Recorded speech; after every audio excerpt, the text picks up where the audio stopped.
Бул $1. Мен дүкөнгө кирип 90 центтик буюм сатып аламбы? Ооба.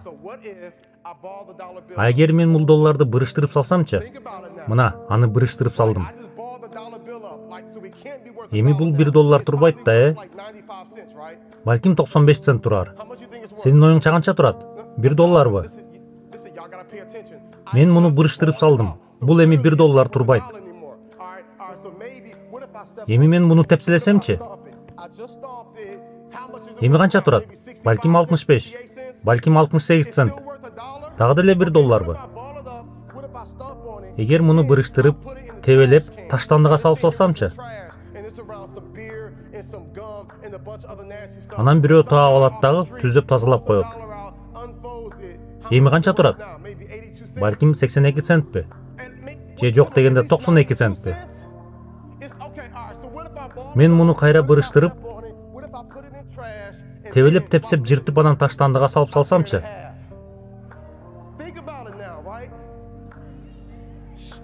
Эми канча турат? $1? Кайра чаптап койсом болобу? Токто. Мен жаңы эле бул акчаны бырыштырдым. Тебелеп тепседим. Таштандыга ыргыттым, жыртып да салдым. Эми муну кайра тазалап, жамап алсаң болот деп жатасыңарбы?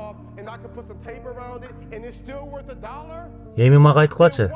Эгер бул доллар ушунчадан кийин өзүнүн баасын жоготпосо, анда эмне үчүн сени таштап кетсе, бирөө залантып койсо, жаман мамиле жасап койсо, алдап кетсе, колдонуп кетсе, өзүңдүн бааңды жоготосуң.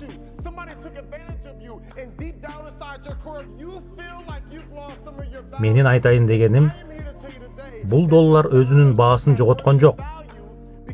Себеби, бунун өзүнүн коюлган баасы бар. Ал аны жоготкон жок. Аны кайра тазалап, жамап койсо болот. Айтайын дегеним, сен жаралганда өзүңдүн кадыр бар, баалуулугуң менен жаралгансың. Сени алдап кетсе да, сага жаман мамиле жасалса да, көңүлүңдү оорутушса да, өзүңдүн наркыңды, бааңды түшүрбө. Бул нерсенин баары өтөт. Бунун баары өтөт. Бирок сен өз бааңды түшүрбө. Сенин азыр кыла турганың баарын колго алып, жаман ойлоруңду таштап, алдыга карай умтулуу.